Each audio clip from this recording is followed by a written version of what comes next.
Hello BookTube, hello Tutorverse. Much as I have stepped back from my grand vision of a Discord channel where we could all write together, I still want to encourage everyone to go ahead and participate in National Novel Writing Month, Novel November, whatever you want to call it. I'm not looking to breach any trademarks here, but write a novel in November. That works out to 1,667 words a day. At the end of November, you will have 50,000 words, which, let's face it, is not a full novel, but it is a novella. It is enough for you to have all of the elements, and most important, it is something that is on the page that you can edit, because all the ideas in the world mean nothing until you get them on the page. So that's what we're going to be doing in November. Right now it is October 15th, and I'm a little bit late to the party. October has always been Preptober, where you essentially prepare to write that novel. And the first thing to be done is decide what story you are going to tell. Narrow it down from all of the ideas in your head. Decide the story that you are going to get onto the page. My own story is going to be Lettice Knollys. This is the this is the third in the series that I'm going to be writing after my current series on Elizabeth. The series is called Leicester's Ladies, and it is about the three women who are who found themselves most notable, is a horrible way to put it, but the three women who are known to us primarily because they were associated with Robert Dudley, that being his first wife, Amy Robsart Dudley, Douglas Howard, the woman who bore his illegitimate son, who turned into quite a character, and Lettice Knollys, whom he married. I've written the first two, but I have to throw them out completely. I did them on previous nanos, and the idea that I had at the time was that they were going to be romance novels written under a pseudonym. And no, that is really not going to happen. I write biographical fiction. I am comfortable with biographical fiction. I am going to stay in my lane. I tried. Don't get me wrong. It's always good to try new things. Yeah, I'm not a romance writer. I had, with Amy Robsart Dudley especially, my theory with that one was that anything can be a love story if you stop it in the right place. And I chose that part quite carefully, well before he is thought to have killed her. But I have to tell you that the seeds of that murder were set up.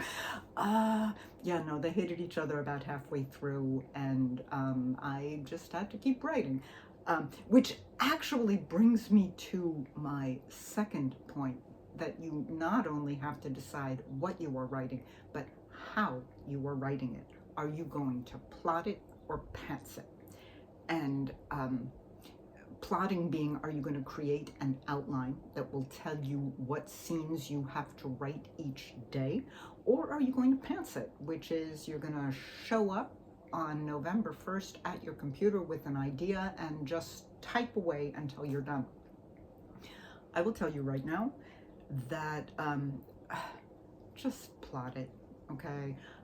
Pantsing, so many people swear by it, that it allows you to let your characters surprise you, and it's an amazing experience. But if you really want to guarantee that you're going to end up the month with 50,000 words, you really owe it to yourself to create an outline, to think it through before you get to the page. Your characters can still surprise you, but give yourself that benefit. Having said that, I will confess, this year, for the first time in 15 years, I am actually going to be pantsing it, because I'm doing Lettice. I am in the middle of editing book 2 of my Elizabeth trilogy. This is the trilogy in which, this is the book in which marriage was still an option, and this is the book where she finds out that Robert Dudley, the love of her life, has married Lettice Knollys. And this is a really good time for me to twist around the lens through which I am viewing the story, to try to see it from a different angle, which is always incredibly useful. So rather than figuring it out now, I am looking to be surprised, to see whether there's any shot. I know, do as I say, don't do as I do, but still, I've been doing this for 20 years. I know I can finish. I have only one other pantsing experience. It happened about 15 years ago. It was a non-tutor fiction that I was writing. And on day 1, I wrote the first scene. On day 2, I wrote another scene that I really liked, except I needed a lot more to bridge the story from day 1 to day 2. So I wrote a scene, and on the next day, I still needed more.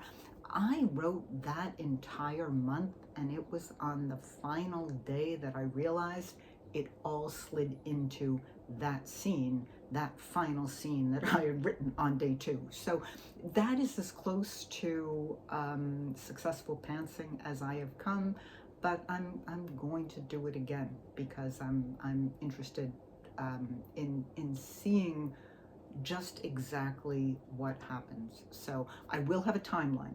I do, I'm not going in there, I'm not being crazy or anything. I will have a timeline, so I know where she has to be at any given point, which is not all that much. We don't have a lot about her specifically, so I'm pretty free with that. But again, I urge you to outline. I really do. I just need to be honest about this process. So that is your first step. Go ahead, figure out what you're going to write, and start on your outline. So good luck. I'll see you soon. Thanks for watching.